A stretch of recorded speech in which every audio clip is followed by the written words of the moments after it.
नमस्कार, जनता जनार्दन में आप सभी का बहुत बहुत स्वागत है। आपके साथ मैं हूं सुधा शर्मा।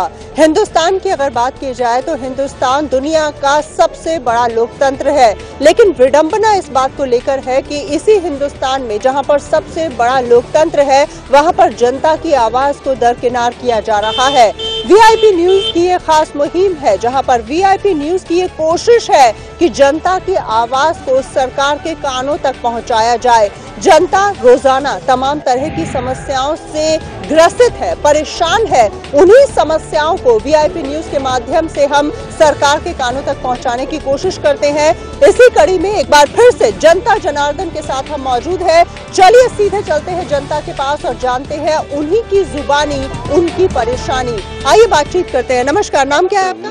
मोहन कुमार जी बताइए भुवन जी। ऐसा है, मेरा बैंक में खाता नाम भैंसिस्टर का पैसा था, वो गुजर गए तो बैंक वाले कहते आईडी प्रूफ सही कराओ। मैंने आईडी प्रूफ भी सही करवा दिए, सब कुछ करवा के दे दिया। कोर्ट में केस भी चल रहा है, अब भी पैसा नहीं दे रहे वो मेरे को। तो आपने आईडी प्रूफ वहां पर जमा कराए, तमाम तरह की जो प्रक्रियाएं होती है उनको पूरा किया। कहना क्या है वहाँ के लोग? मेरे को पैसा नहीं दे रहे। जब भी क्या कहते हैं? कहते हैं अभी तुम्हारा आईडी प्रूफ केस में चले, कोर्ट में केस चल रहा है, वो आएगा जब तुम्हारे को देंगे पैसा। और कितना समय हो गया इस पूरे मुद्दे हो गया? 1 साल हो गया केस को लड़ते हुए। जी हाँ, वाकई में। तो आपने देखा तमाम तरह के प्रूफ यहाँ पर दे दिए गए हैं, लेकिन जनता की आवाज को सुनने के लिए कोई तैयार नहीं है। कुछ और लोगों से हम बातचीत करते हैं। क्या नाम है आपका? मेरा नाम सोनम है। जी बताएं। जी, मेरे 2 सवाल हैं। एक तो अभी हमने उबर रेप केस देखा था, उसके बाद भी हम देख रहे हैं कि आजकल लाइसेंस आराम से बन जाते हैं गाड़ी के, तो उस पर सरकार कोई कार्रवाई नहीं कर पा रही है। और दूसरा सवाल मेरा माननीय प्रधानमंत्री श्री नरेंद्र मोदी जी से है कि वो डेवलपमेंट के ऊपर हमेशा बोलते हैं, लेकिन करप्शन के ऊपर कुछ नहीं बोल पाते। ऐसा क्यों है? इस पे ऊपर भी कुछ बोलना चाहिए उनको। और मेरा एक तीसरा सवाल ये भी है कि हम ट्रैफिक देखते हैं दिल्ली में इतना, लेकिन उसके ऊपर सरकार कोई कार्रवाई नहीं कर रही। लोग बिल्कुल डेली ट्रैफिक में फंसे रहते हैं। क्या उसका सॉल्यूशन है? क्या आप मानते हैं, क्योंकि लगातार प्रधानमंत्री के द्वारा भी ये बात कही जाती है कि देश में करप्शन सबसे बड़ी समस्या है, एक आम व्यक्ति होने के नाते, जनता होने के नाते वाकई में इस बात को आप स्वीकार करते हैं? जी, मैं बाकी स्वीकार करता हूं, लेकिन अब कहने से कुछ नहीं होगा। वो सरकार में है तो उन्हें कुछ करना चाहिए, सॉल्यूशन इसका निकालना चाहिए। यह वाकई में सरकार को इसके बारे में कुछ करने की आवश्यकता है। सिर्फ कहने से बात नहीं बनने वाली है। कुछ और लोगों से हम बातचीत करना चाहेंगे। आप अपनी कोई बात रखना चाहते हैं? क्या नाम है आपका? मेरा नाम प्रशांत शर्मा है। जी बताइए प्रशांत। मैं बेरोजगारी के ऊपर बात करना चाहता हूँ। मैम, जो अनएजुकेटेड लोग हैं वो तो बेरोजगार हैं, जो एजुकेटेड पर्सन है वो भी बेरोजगार है। जैसे IIT वाले बंदे हैं, उन्हें सरकार जो है वो पैकेज देती है, हर साल पैकेज देती है। जो बीटेक कर रहे हैं वो भी इंजीनियरिंग ही कर रहे हैं, उन्हें पैकेज क्यों नहीं मिलता? वो 10-10 हजार वाली नौकरी क्यों कर रहे हैं? मेरा यही क्वेश्चन है मैम। इसके पीछे आप समस्या क्या, वजह क्या मानते हैं? इसके पीछे, समस्या के पीछे वजह क्या है? मैम, यही वजह है कि जो सरकार है वो ज्यादा, मतलब जो IIT बंदे कर रहे हैं उन पे ज्यादा ध्यान दे रही है। जो बीटेक कर रहे हैं वो उन पे ज्यादा ध्यान नहीं दे रही है।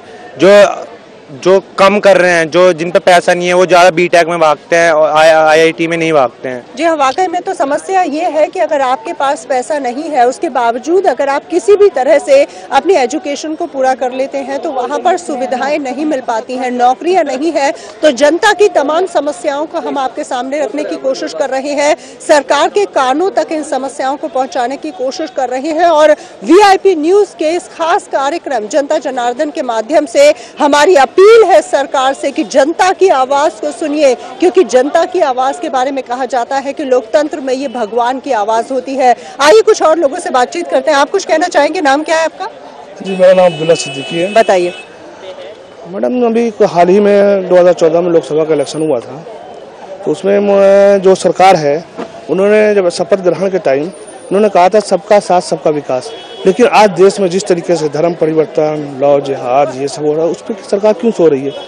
प्रधानमंत्री किसी एक का नहीं होता है। वो नहीं, हम शो को पॉलिटिकल नहीं बनाएंगे, लेकिन इस समस्या की अगर बात की जाए, आपने धर्म परिवर्तन का जिक्र कर दिया। क्या आप मानते हैं कि जनता अगर अपने आप सजग होगी तो इस तरह की परेशानी से निजात पाई जा सकती है? बिल्कुल पाई जा सकती है, लेकिन जब जो लोग आज कूड़ा बीन रहे हैं, उनको अगर किसी चीज का लक्ष्य दिया जाए तो आपको 10 लाख 5 लाख दिया जाएगा, आप हमारे कार्यक्रम में सिर्फ शामिल हो जाइए, तो बिल्कुल होंगे। जी हाँ, वाकई में तो ऐसे में विचार करने की आवश्यकता है और जनता जनार्दन के कार्यक्रम के माध्यम से हम ये कोशिश तो जरूर करते हैं कि जनता की आवाज को सरकार के कानों तक पहुंचाए, लेकिन लगातार ये भी अपील हम करते हैं कि जनता की भी कुछ जिम्मेदारियां हैं, जनता के भी कुछ कर्तव्य हैं, उनको पूरा करने की आवश्यकता है। आइए कुछ और लोगों से हम बातचीत करते हैं। नाम क्या है आपका? देवर्षि रंजन पाल। बताइए मैम, मैं करीब 2 साल से फरुखाबाद 2-3 बार जा चुका हूँ। तो मैं लाइसेंस के लिए गया तो मैंने कई बार वहाँ पे जाके कागज वागज जमा किए, पैसे जमा किए। तो वहाँ पे जाके जब भी गया तो वो कहते हैं कल आना परसों आना। मैं दिल्ली से कम 4-5 बार जा चुका हूँ और अभी तक कुछ नहीं हुआ। लास्ट में मैंने लाइसेंस को फाड़ के फेंक दिया और अभी तक नहीं बना। तो वहाँ पर आपसे कभी पैसे भी मांगे? पैसे मैंने वहाँ पे दिए, उन्होंने बोला जब ये तुम्हारा हैवी हो जाएगा तब तुम और पैसे जो होंगे वो बाद में दे देना। मैंने कहा ठीक है मैं दे दूंगा, लेकिन वो नजरअंदाज कर देते मेरी बात को, मतलब मानते ही नहीं है बस वहाँ से वापस। और अगर बाहर जो दलाल बैठे होते हैं उनके माध्यम से जाएं तो फटाफट काम हो जाता है। नहीं, दलाल जो है ना वो कुछ नहीं कराते हैं, वो बस नकली बना देते हैं और नकली बना के दे देते हैं और अंदर कोई सुनने वाला नहीं है। वहाँ पर जो पीआरओ डिपार्टमेंट होता है या जो पीआरओ होते हैं उनसे संपर्क करने की कोशिश की? वहाँ के जो आरटीओ हैं उनका जो ड्राइवर है वो सारे काम कराता है वहाँ पे, वो पैसे लेके काम करा देता है। और हम कई बार जाके मैं परेशान हो गए, लास्ट में मैंने लाइसेंस फाड़ के फेंक दिया। कहाँ की बात कर रहे हैं आप? फरुखाबाद की। फरुखाबाद की। तो वहाँ पर जो आपके विधायक हैं या जो सांसद हैं उनसे कभी कोई बातचीत करने की कोशिश की इस बारे में? आप वो लोग कहाँ वो रहते ही हैं, कभी कोई कहीं है कभी कोई कहीं है, किसके यहाँ कैसे जाएंगे, ये सब रहता है। नाम क्या बताया? देवर्षि रंजन पाल। में चलिए, वाकई में तो आपने देखा पाल साहब की किस तरह की परेशानी है। कई बार उन्होंने कोशिश की अपने पेपर्स बनवाने की, लेकिन वो नहीं बन पाए। विधायक और सांसदों की अगर बात की जाए तो उनसे अगर संपर्क करने की कोशिश की जाती है तो वो सुनने के लिए तैयार नहीं होते हैं, उनका कोई अता पता नहीं होता है। आइए कुछ और लोगों से बातचीत करते हैं। क्या नाम है आपका? मेरा नाम बाल गोविंद है जी। मैं 9th क्लास में था विकासपुर में जी ब्लॉक स्कूल में, जहाँ वीरेंद्र सहवाग पढ़ते हैं। तो वहाँ पे साल में जो पिछड़ी जातियों को पैसे मिलते हैं, साल में एक दफा जो जाति सर्टिफिकेट होता है, मैं वो बनवाने के लिए रामपुरा गया। तो दलाल वहाँ बैठे रहते हैं, कहते कोई हमें 20,000 दे दो, कोई कहता 25,000 दे दो। मैंने 6 बार फॉर्म भरे, मेरे सारे रिजेक्ट कर दिए। जो डॉक्यूमेंट के उन्होंने सारे कुछ लगाए। आज मैंने 12वीं पास कर ली है, जब भी मेरा वो सर्टिफिकेट बन के। कितने साल हो गए, कितने सालों से आप ये कोशिश कर रहे हैं? ये कम से कम मैं 6 या 7 सालों की कोशिश कर रहा हूँ, बनना नहीं। लास्ट में मैंने जाना ही बंद कर दिया।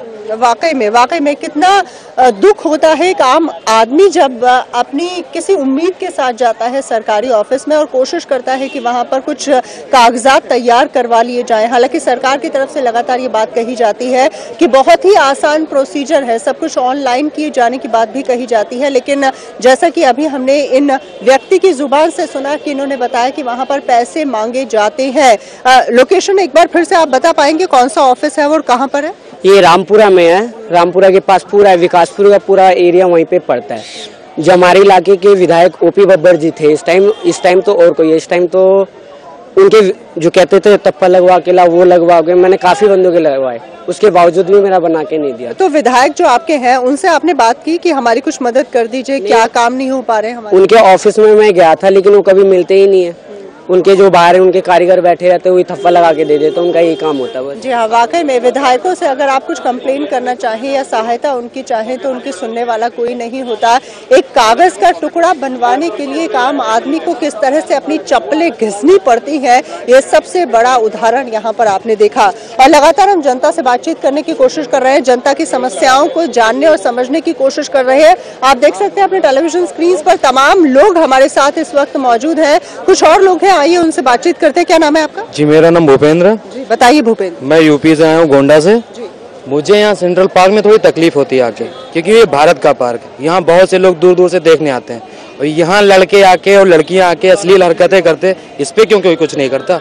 अभी आप 2 घंटे बाद सेंट्रल पार्क में अगर जाओगे तो देखोगे लड़के लड़कियाँ क्या करते हैं। इस पे आप कोई कमेंट करेंगे? वाकई में इसके बारे में विचार करने की आवश्यकता है। लड़कियों के लिए कुछ कीजिए, महिलाओं के लिए कुछ कीजिए, लेकिन इनके लिए आप लोग क्या करते हैं? हम बाहर से हमें तकलीफ हुई देख के कि बताओ हम भारत का पार्क देखने आए, कितना अच्छा होता है कि यहाँ परिवार के लोग आते हैं, फैमिली के साथ आते हैं। लेकिन अगर आप फैमिली लेके आओगे तो आपको तकलीफ होगी कि आप फैमिली लेके यहाँ क्यों आए, क्योंकि यहाँ लड़के लड़कियाँ असलियत करते आप दिखाना चाहोगे अपनी फैमिली को।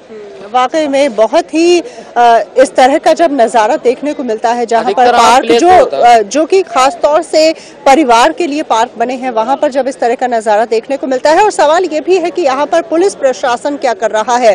अगर इस तरह की अश्लील हरकतें हो रही हैं तो पुलिस प्रशासन एक्शन क्यों नहीं लेता, क्यों नहीं उन लड़के लड़कियों को वहाँ से हटाया जाता। जी अभी 1 मिनट में जाके देख लीजिए, आपके बगल में है सेंट्रल पार्क, आप बिल्कुल देख लीजिए सामने कौन कौन क्या कर रहा है। आपको अच्छा लगेगा कि अच्छा लगेगा, आप अपने फैमिली की नजर से सोचिए, या आप फैमिली लेकर आए। आपने कभी पुलिस से कंप्लेंट की? यहाँ पर पीसीआर वैन है, कभी कुछ कंप्लेंट किया? क्या कंप्लेंट करेंगे, वो मुझे ही कहेंगे कि आप क्या कर रहे हो, आपसे क्या लेना देना। आप कंप्लेंट करने जाओगे 100 कंप्लेंट आपके ऊपर लाद देंगे, इसीलिए कंप्लेंट करने कोई जाता नहीं।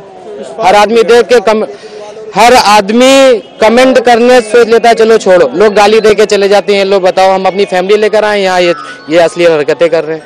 आप भी जाओगी, आपको भी देख के लगेगा। टाइम भी हो गया, लोग आते रहे होंगे। जी हाँ, वाकई में तो यहाँ पर कोई सुनने वाला नहीं है। और हिंदुस्तान की सबसे बड़ी विडंबना ये है कि अगर हम कुछ कंप्लेन करना चाहते हैं उससे पहले ये सोच जाते हैं कि भाई हमें इस बात से क्या मतलब है, कोई और सुलझेगा। लेकिन ऐसा करने से हिंदुस्तान की समस्याओं का खात्मा नहीं होगा। अगर समस्याओं का खात्मा करना है तो अपने आप सजग होना होगा। तमाम तरह की परेशानियों का खात्मा करने के लिए अपने अधिकारों के प्रति, अपने हक के प्रति सजग होना होगा और उसके लिए लड़ना होगा। आइए कुछ और लोगों से बातचीत करते हैं। क्या नाम है आपका? मेरा नाम नवीन है। नवीन बताएं। मैं बुलंदशहर से हूँ। मैं अपना ड्राइवरी लाइसेंस बनाने के लिए मैम बुलंदशहर आरटीओ ऑफिस गया था। तो मैम वहाँ पे जो 80 रुपये फीस है उसकी गवर्नमेंट जो फीस है, लेकिन वहाँ पे 500-600 रुपये से नीचे हो नहीं रहा काम, क्योंकि वहाँ पे दलालों से होता है सब पूरा जो काम होता है। और मेडिकल वहाँ 60 रुपये दो और मेडिकल ठप्पा लग जाता है, लेकिन वहाँ पे होता नहीं है। ये सब ज़्यादा पैसे लेते हैं, 600-700 रुपये लेते हैं, जबकि टोटल एक्चुअल फीस जो 80 रुपये है। तो वहाँ के जो अधिकारी हैं, जो बड़े अधिकारी हैं, वो कभी इसके बारे में सोचने के लिए तैयार नहीं होते क्या? वहाँ पे तो मैम खुलेआम होता है, वहाँ पे कोई है ही नहीं। जगह जगह ठेली लगा के दलाल बैठे हुए हैं। गवर्नमेंट में तुम डायरेक्ट अपने थ्रू जाओगे तो तुम्हें बहुत लंबी लाइन में लगना पड़ेगा, बट फिर भी काम नहीं हो पाता है और 4-4 दिन 5-5 दिन लग जाते हैं इसमें। जी हाँ, वाकई में उत्तर प्रदेश की कानून व्यवस्था का ये आलम है कि अगर आपको वहाँ पर लाइसेंस बनवाना है तो आपको लगातार वहाँ पर जाना होगा। उसके बाद भी आपकी सुनवाई नहीं होगी, और अगर सुनवाई होगी तो उसके लिए आपको पैसे देने होंगे। आइए कुछ और लोगों से बातचीत करते हैं। क्या नाम है आपका? आशीष नाम है मेरा। बताइए आशीष। मेरा एक मुद्दा है गवर्नमेंट से। मेरा मेन कंसर्न ये है कि गवर्नमेंट रिजर्वेशन जो शुरू हुआ था, ठीक है, आज तक रिजर्वेशन खत्म नहीं हुआ। और एक जो जनरल कैंडिडेट होता है, वो जब एग्जाम में बैठता है तो वो 120-150 नंबर पाने के बाद भी उसका सिलेक्शन नहीं होता। और जो SC/ST के होते हैं ओनली 65-60 पे उनका सिलेक्शन हो जाता है। गवर्नमेंट कम से कम इसमें इम्प्लीमेंट करे, मैं ये चाहता हूँ। और इसके बारे में कोई सुनने के लिए तैयार नहीं है फिलहाल। कोई भी गवर्नमेंट अपना वोट बैंक की राजनीति कर रही है। गवर्नमेंट कभी इस मुद्दे पर कभी बात ही नहीं करती है। आपको हाल ही में पता होगा कि अभी 2 स्टेट में एक नसबंदी हो रहा था और एक में वो आई का ऑपरेशन हो रहा था, और दोनों जगह या तो अंधे हो गए लोग या फिर मर गए, महिलाएं जो थी वहां पर मर गई। तो आई थिंक ये मेजर प्रॉब्लम थी। गवर्नमेंट इस पे कभी नहीं कंसर्न की कि वो वही बंदे थे जो रिजर्वेशन के थ्रू पास हुए हैं, 60% पा करके वो जॉब कर रहे हैं, गवर्नमेंट में लग गए, और जो बंदा जनरल का उसके पास ही है। जी हाँ, वाकई में बहुत ही महत्वपूर्ण मुद्दा इन्होंने यहाँ पर उठाया। और जो ये हालात है वो शायद इसीलिए नजर आते हैं कि बहुत ज्यादा काबिल लोग जो नहीं है वो आगे बढ़ जाते हैं। हम ये नहीं कह रहे और ना हम किसी पर कमेंट करना चाहते हैं, लेकिन ज्यादातर ये देखने को मिलता है कि जो बहुत ज्यादा काबिल लोग हैं वो शायद इसलिए पीछे रह जाते हैं क्योंकि आरक्षण के दायरे में आए लोगों के लिए जगह बन जाती है, उनके लिए नहीं बन पाती है। और फिर इस तरह के एग्जाम्पल्स, इस तरह के उदाहरण समाज में देखने को मिलते हैं। जनता जनार्दन से लगातार हम बातचीत को जारी रखेंगे और भी कई ऐसे मुद्दे हैं जो हम उठाएंगे। आपकी बात दोबारा से हम सुनेंगे, लेकिन उससे पहले हमें यहाँ एक बहुत ही छोटे से ब्रेक के लिए रुकना होगा। आप बने रहिए हमारे साथ, देखते रहिए जनता जनार्दन।